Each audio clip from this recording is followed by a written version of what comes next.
네, 청년 정치인의 시각으로 정치권의 핵심 쟁점과 흐름을 살펴봅니다. 청년 마수 박성민 민주당 전 최고위원, 박민영 국민의힘 대변인 두 분과 함께하겠습니다. 어서 오십시오. 반갑습니다. 네.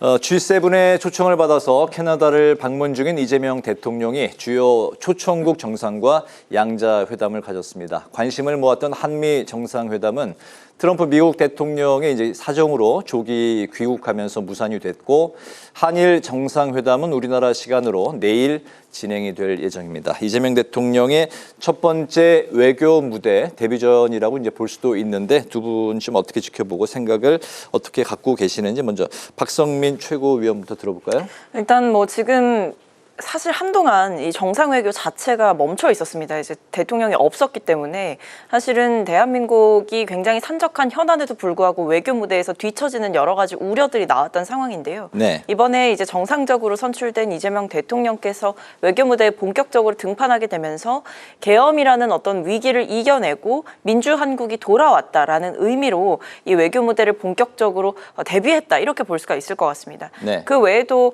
아쉽게도 이제 미국의 사정으로, 그리고 중동 사태로 인해서 미국 대통령과의 양자회담은 좀 불발이 되었지만, 그 외에 여러 정상들과는 이렇게 회담이 이어지고 있는 상황이기 때문에 굉장히 순조롭게 외교 무대가 시작이 되고 있다, 이렇게 볼 수가 있을 것 같고요. 네. 방금 앵커께서 언급해 주신 대로 이제 내일 있을 일본과의 대화 과정에서 어떤 빅딜이 일어날 수 있을 것인가, 이 부분에 귀추가 주목되고 있는 상황입니다. 왜냐하면 이 이재명 대통령께서도 실용 외교를 강조를 하셨고, 네. 여러 가지 이 한일 관계에 있어서의 전략적인 노선에 대해서도 적극적으로 말씀하신 바가 있기 때문에 일본 측에서도 이 총리 보좌관이 직접 우리나라에 연락을 하면서 이재명 정부에 대해서 알아보기도 하는 등 굉장히 이 한일 관계를 전략적으로 상호적으로 좀 좋게 가져가기 위한 노력이 양측에서 계속되고 있습니다. 그래서 이번에 만나게 된다라고 한다면 산적해 있는 한일 관계의 현안 역시도 어느 정도 풀리게 되지 않을까 기대해 볼 만합니다. 내일 한일 정상회담에서 첫 번째 인사로서 이제 가볍게 이렇게 스킨십하는 정도가 아니라 빅딜이 이루어질 가능성도 빅딜의 물꼬를 틀 수가 있는 거죠. 네, 왜냐하면 그 전에 이미 실무적으로 준비하던 것들이 있고, 네. 간략하게나마 이제 인사를 나눴던 부분들이 있기 때문에 네. 저는 충분히 유의미한 대화들이 오갈 수 있다라고 생각합니다. 그렇군요. 박민영 대변인은 어떻게 보십니까? 제가 사실 허니문 기간이기 때문에 너무 좀 가열차게 비판을 하기 부담스러운 측면도 있습니다만, 솔직히 아쉬운 점이 너무 많았던 게 사실인 것 같습니다. 어떤 점이 그렇습니까? 일단은 G7 회의가 그 자체보다는 G7 회의에서 각국과 얼마나 정상회담을 많이 이제 주재를 하고, 그리고 그렇게 해서 상견례 자리를 잘 갖는지가 참 중요했다라고 생각을 하는데, 네. 일단은 특수한 상황이 있었다라고 하더라도 트럼프 대통령과의 그런 정상회담이 불발된 것, 일단 기본적으로 큰 아쉬움이 남죠. 그러니까 부득이한 사정이 있었다라고 하지만 미일 간의 정상회담은 30분 동안 이루어졌다라고 전해지거든요. 또한 그 과정에서 관세 협상에 대해서 전향적인 입장을 확인했다라고 전해지고 있습니다. 그런데 사실 한덕수 권한대행 체제 때도 그 트럼프 대통령이 직접 통화를 한 직후에 미국 행정부가 미국과 한국과 일본은 협상의 우선순위로 둬야 한다라고 지침을 공식적으로 전달을 했을 정도로 상당히 유화적인 그런 제스처를 취했었는데, 오히려 그때보다도 좀 퇴보한 측면들이 있다라고 보이죠. 구체적인 회담 내용은커녕 논의의 물꼬조차 트지 못했기 때문에, 또한 논의를 지금까지 이어갔던 최상목 경제부총리는 오히려 민주당이 탄핵소추안을 가결시키려고 했다가 자진 사퇴하는 소동까지 있었기 때문에 업무 인수인계도 전혀 안 되고 있고, 그래서 당장 이 7월 8일로 3주 앞으로 다가온 이 관세 유예 조치 해제 상황에 대해서 기업들이 상당히 우려를 하고 있을 것이다, 이런 생각이 먼저 들고요.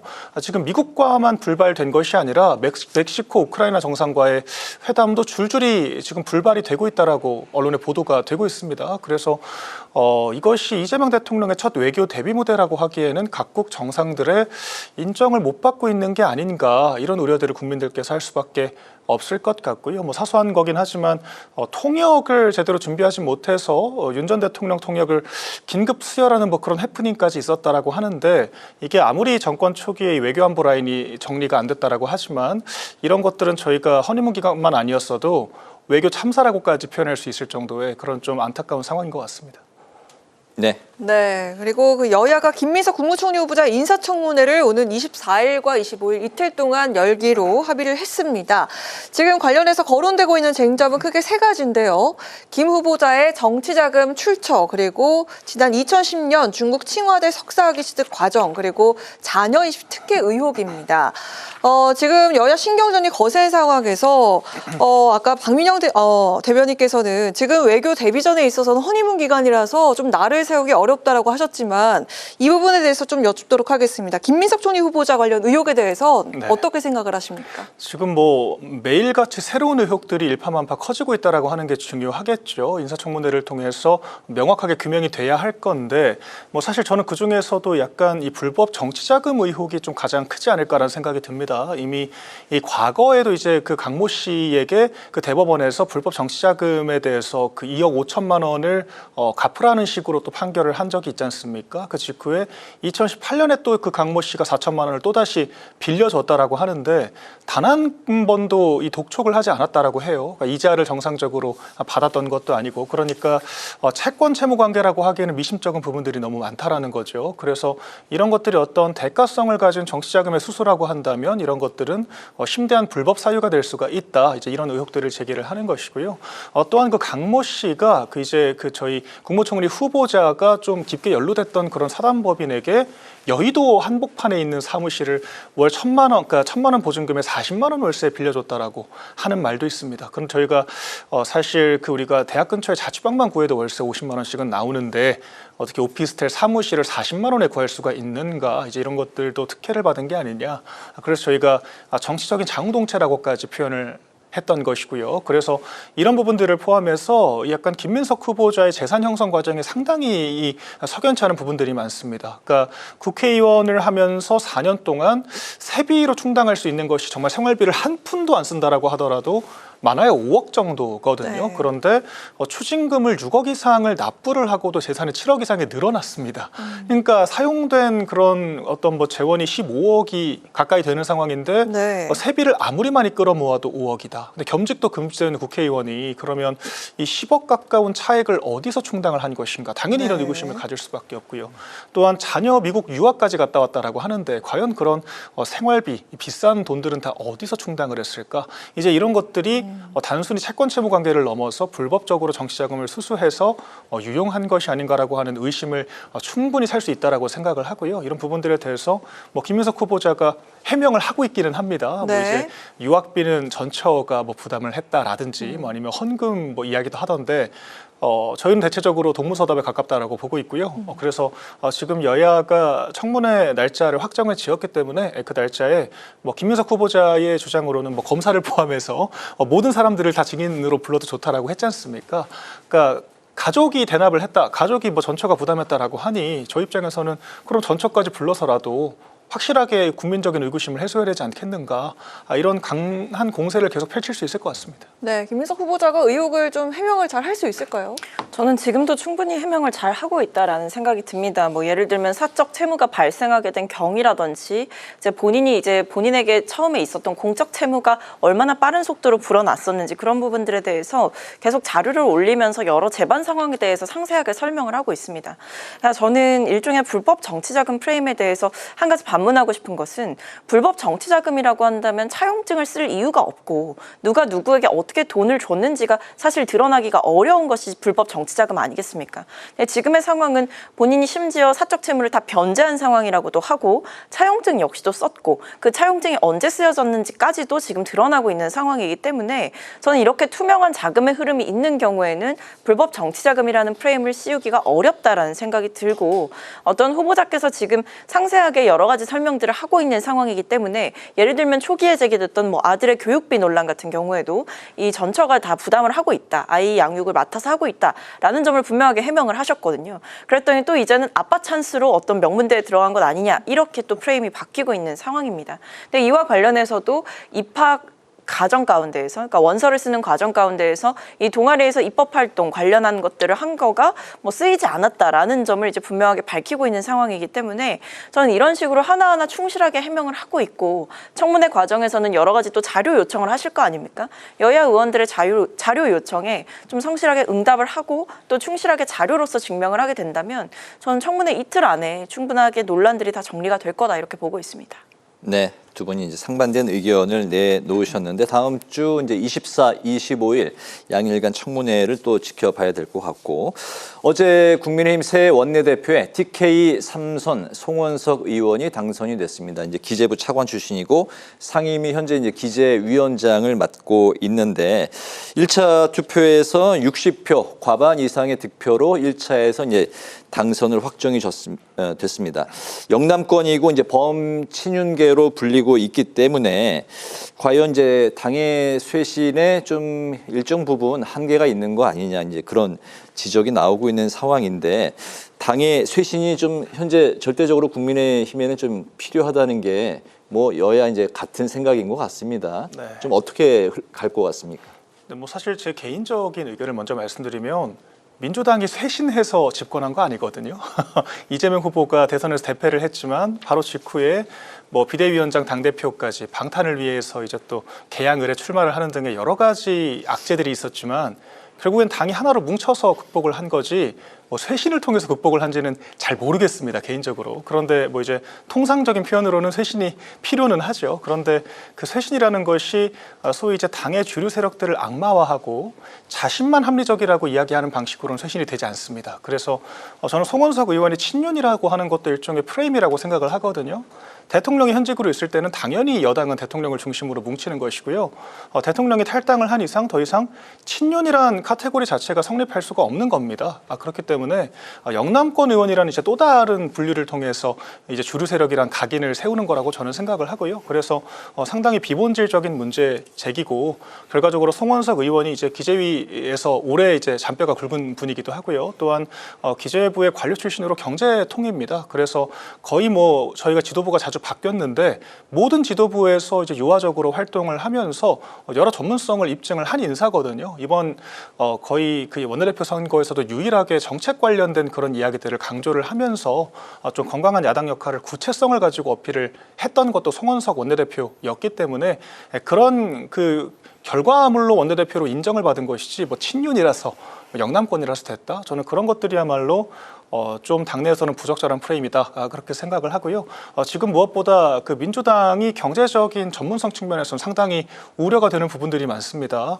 물가가 올라갔다, 라면 2,000원이라고 이제 표현하면서까지 물가 상승을 우려를 하면서 막상 돈을 풀어서 물가를 잡겠다라고 하는 것은 목마르니까 바닷물 퍼먹자는 거랑 똑같거든요. 그러니까 양적 완화를 하게 되면 당연히 유동성이 커지니까 물가도 올라가는 겁니다. 그래서 잘못된 지금 경제 방향성을 벌써부터 잡고 있기 때문에 저희 입장에서 이제 경제통 원내대표를 중심으로 효과적인 교섭을 해야 될 것 같다라고 생각을 하고요. 그래서 좀 민주당 소위 대여투쟁을 효과적으로 이끌기 위해서도 당내 합리적인 판단을 했다, 저는 그렇게 보고 있습니다. 네, 지금 뭐 자막이 나가고 있습니다. 이미 신임 원내대표가 수도권 민심 회복이 혁신의 이제 핵심이다, 네. 이렇게 지적을 했는데 포인트를 제대로 짚고 있다고 보십니까?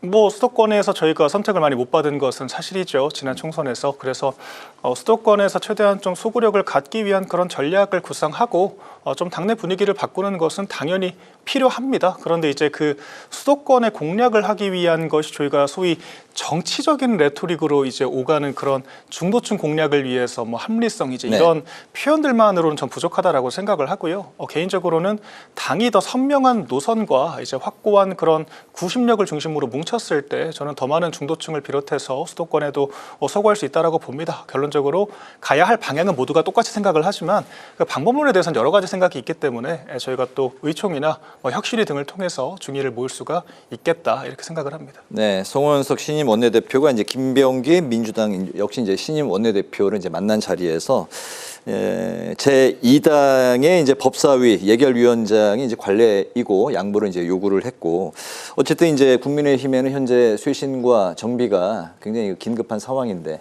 송원석 호에서 국민의힘 어떻게 좀 잘 제대로 이루어질 수 있을까요?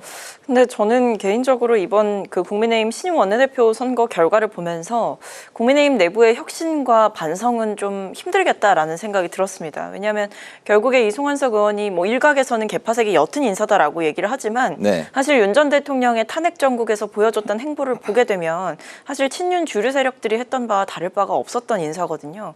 예를 들면 본인의 지역구에서 윤 전 대통령의 탄핵 반대 집회를 열었다던가 아니면 이 체포영장이 집행되는 날에 한남동 관저로 달려갔던 의원들 중에 한 분이시기도 합니다. 결국에는 이 TK 지역을 기반으로 하고 있는 친윤 주류 세력들 절대 다수의 표를 얻어서 결선도 없이 한 번에 당선이 되셨다는 것은 네. 결국에 이 친윤 세력들의 개파가 어느 정도 여전히 국민의힘 내부에서는 구심력이 강하다는 것이고 그렇다는 것은 김용태 그 비대위원장께서 얘기하시는 여러 개혁안들이 관철될 가능성이 낮아 보인다라는 게 제 생각입니다. 그래서 저는 결국에 이 국민의힘의 그 방향 키를 또다시 돌고 돌아 친윤이 잡았다라는 생각이 들기 때문에 김용태 비대위원장의 임기 역시도 연정되기가 어렵지 않을까라는 생각이 들고 이 개혁안과 관련해서 김용태 비대위원장이 요청하신 전당원 투표 역시도 확답을 주지 않고 논의해보겠다 정도로 가름하고 있는 상황이기 때문에 네. 아마 지금 당내에서의 여러 당권 주도권 싸움이 치열하게 벌어졌지만 종국에는 친윤의 승리로 끝난 것 같다. 그렇기 때문에 더더욱 변화와 쇄신은 어려워 보인다. 이렇게 생각이 듭니다. 네. 네, 자 그리고 민주당의 전당대회는 8월 2일로 확정이 됐습니다. 당대표 출마를 공식 선언한 정청래 의원에 이어서 박찬대 전 원내대표도 출마를 고심하고 있는 것으로 전해졌습니다. 내년 6월에 예정된 지방선거를 진두지휘하게 될 집권 거대 여당의 첫 번째 당대표는 과연 누가 될지 먼저 박성민 전 최고위원부터 예상을 좀 해볼까요? 두 분이 확실하게 뭐 정청래 의원은 이제 출사표 던졌고. 네, 그렇습니다. 박찬대 전 원내대표께서도 이제 퇴임 기자회견에서 어느 정도 고려하고 있다라는 말씀을 주셨기 때문에 저는 조만간 출마 선언이 가시적으로 나오지 않을까라는 네. 생각은 드는데요. 사실 이 자리에서 제가 누가 될 것이다 예상하기는 좀 어렵습니다. 워낙에 이제 두 분 다 쟁쟁하신 분들이고 인지도나 아니면 당원들에게 여러 가지 이제 소구력이나 굉장히 둘 다 높으신 분들이기 때문에 좀 방향은 좀 봐야 될 것 같다라는 생각이 드는데 네. 저는 어쨌든 이번 집권 여당의 새로운 당대표가 된다라는 것은 비록 임기는 이제 잔여 임기이기 때문에 1년가량에 불과하지만 이재명 정부 초기에 연착륙을 도와줘야 하는 여당으로서의 막중한 책임이 있고요. 동시에 그뿐만 아니라 또 야당의 여러 가지 공세를 상대해야 되는 그 키를 가지고 있고 네. 동시에 그를 통해서 이제 지방 선거까지도 진두지휘해야 되는 이 여러 가지 권력의 키를 가지고 있는 인물이기 때문에 대통령의 국정 운영 철학을 제대로 이해하면서도 동시에 민심을 정확하게 읽어낼 수 있는 능력이 굉장히 중요할 것으로 보인다. 이 부분에 있어서 좀 나오시는 후보자들께서 저는 뭐 두 분 외에도 더 나오실 수 있다고 생각하기 때문에 네. 당대표 후보자들께 어떤 굉장히 치열한 경쟁과 검증의 시간이 좀 필요하지 않을까 싶습니다. 네. 네, 야당에서 볼 때는 좀 어떻습니까? 사실 뭐 저도 정권 초기에 대통령실에 가서 있어 봤기 때문에 약간 이 정권에서 원하는 인사가 분명히 있다라고 저도 생각을 하거든요. 지금 같은 경우에는 소위 이제 명심이 어디에 있냐? 저는 박찬대 원내대표에게 있다라고 100% 확신할 수 있습니다. 100%인가요? 예, 네. 100% 확신할 수 있고요. 그럼에도 불구하고 정청래 이제 법사위원장 사퇴까지 하고 지금 원구성을 새로 하는 부담을 지고서까지 당대표를 출마하겠다라고 하는 거에 대해서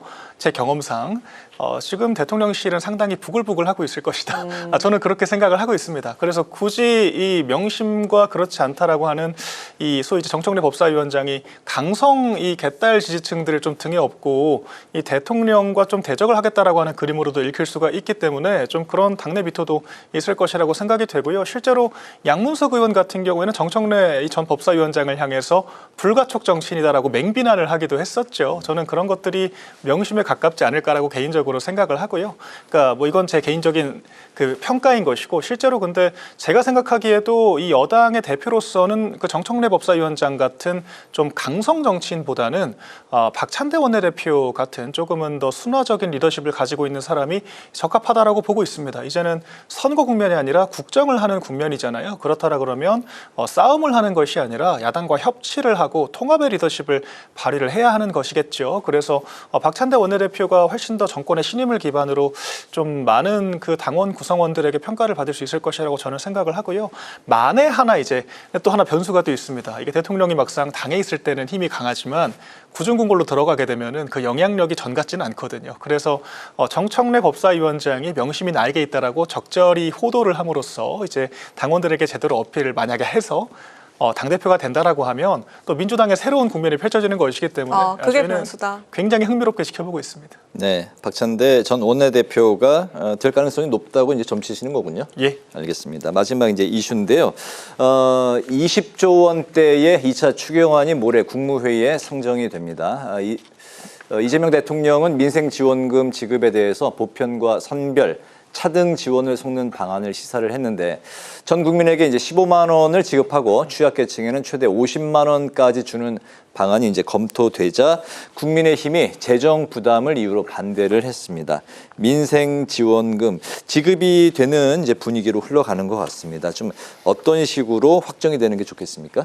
일단 지금 얘기 나오고 있는 것은 이번 그러니까 보편 지원을 이제 기본적으로는 하되 이 네. 금액에 좀 차등을 두는 방안. 그러니까 못 받는 사람은 없지만 이제 본인이 속한 소득 그 계층에 따라서 좀 받는 액수가 달라질 수 있는 뭐 예를 들면 저소득층 같은 경우에는 최대 50만 원까지도 받을 수 있는 네. 그러나 이제 상위 몇 퍼센트 10% 정도 가량은 뭐 15만 원 정도만 받을 수 있는 이런 그게 상황으로 현재 나오고 있는 아니죠? 네, 아닌 것 같습니다. 물론 이제 남아 있는 것들이 있습니다. 기재부와도 어느 정도의 협의가 있어야 될 것 같고요. 당정 협의 역시도 남겨두고 있는 상황이기 때문에 대통령께서도 기내 간담회를 통해서도 이 두 가지 절차가 남아 있다라는 취지로 말씀을 하신 바가 있습니다. 네. 네, 저는 상당히 좀 합리적인 안으로 흘러가고 있지 않나라는 생각이 드는 게 원래 동일하게 이제 같은 금액으로 모두에게 줄 수 있다면 좋겠죠. 근데 그게 아니라 뭐 재정적인 상황도 고려하고 야당의 반발도 고려하고 그러나 그럼에도 불구하고 이것을 실현시키고자 하는 그 의도에는 어떤 단순히 이제 소득을 지원하는 그러니까 뭐 저소득층이나 생계가 어려우신 분들을 지원하는 것 외에도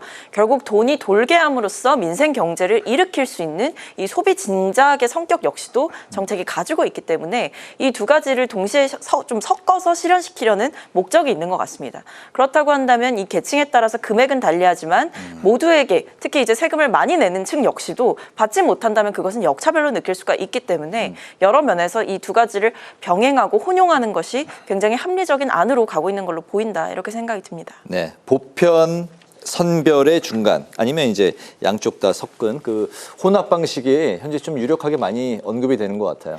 일단 뭐 혼합이라는 표현 자체가 개념을 상당히 혼동한 표현이라고 저는 생각이 듭니다. 애초에 차등이 발생하는 순간 보편적이라는 표현을 쓸 수가 없는 거죠. 그러니까 지금은 과거에 이제 야당의 대표일 때는 보편적인 복지를 얘기를 하다가 이제 약간 정권을 잡고 나니까 선별적인 복지로 선회를 했다라고 표현하는 것이 정확할 것 같습니다. 그래서 사실 이재명 대통령이 야당 대표일 시절에는 그냥 막 질러도 됐죠. 속된 말로. 그러니까 책임지지 않는 그런 견제 세력이기 때문에 그냥 집행을 하자라고 이야기를 하면 됐지만 이제 대통령이 되지 않았습니까? 입장이 달라지니까 생각도 달라진 거죠. 그래서 저는 그런 것들이 굉장히 흥미롭다라고 생각을 하고 그러니까 민주당 입장에서는 여전히 과거 일관성을 유지하고 싶어하는 것 같은데 이제 정부 입장에서는 어떤 재정과 실제 이제 가처분 소득 증가가 얼마나 소비로 이어질지에 대해서 여러 경제적인 효과들을 분석하고 정책을 집행할 수밖에 없습니다. 그래서 윤석열 정권이 그렇게 주장을 했던 겁니다. 그런데 이제 야당일 때는 쉽게 비판을 하다가 이제 입장이 바뀌니까 윤석열 정권과 똑같은 입장을 취하고 있다. 이제 이 부분을 저희가 주목해 봐야 할 것 같고요. 결론적으로 저는 지금 추경 자체가 사실 비상계엄 직후 여러 가지 일련의 사건들에 의해서 저희가 뭐 경제부총리나 이제 총리마저도 계속 궐석 상태에 있었기 때문에 경기 활성화는 필요하다라고 생각을 합니다. 그런데 물가 상승을 문제라고 지목을 하면서 추경을 뭐 20조 이상을 하겠다라고 하는 것 자체가 좀 인과성에 대한 진단이 굉장히 잘못된 게 아닌가 이런 생각은 기본적으로 들어요. 더군다나 이 뭔가 소비 진작을 하고자 한다라고 하면 더군 이렇게 물가 인상 요인이 존재하는 만큼 더 섬세하게 필요한 사람들에게 필요한 만큼만 지급하려고 하는 노력이 필요하다라고 생각을 하거든요. 그래서 일부 입장을 바꾼 것은 고무적이라고 보이나 네. 좀 여전히 포퓰리즘적이고 좀 경제 효과를 충분히 고려하지 못한 측면들이 있다. 그런 생각이 들고요. 그래서 민주당의 이런 정책 노선들이 전 여전히 상당히 우려가 됩니다. 이제 민주당 민주당이 야당 시절에는 뭐 이제 물가 같은 것들도 오른다 어쩐다 쉽게 얘기를 했지만 막상 우크라이나 전쟁이 4년 가까이 지속되는 상황에서 윤석열 정권이 좀 거시 지표 같은 것들은 좀 관리를 잘 했던 것도 사실이거든요. 근데 지금 또 이 중동 전쟁이 일촉즉발의 위기 상황에 있지 않습니까? 이런 상황에서 이재명 정권이 이제 물가를 비롯해서 여러 경제 지표들에 대해서 평가를 받게 될 텐데 이제 과연 어떤 전국을 펼쳐갈 수 있을지 기대가 되는 바이고 잘했으면 좋겠습니다. 네, 알겠습니다. 잘 들었습니다. 청년맞수 이제 마치겠습니다. 지금까지 박성민 민주당 전 최고위원, 박민영 국민의힘 대변인 두 분의 말씀을 들었습니다. 말씀 잘 들었습니다. 고맙습니다. 고맙습니다.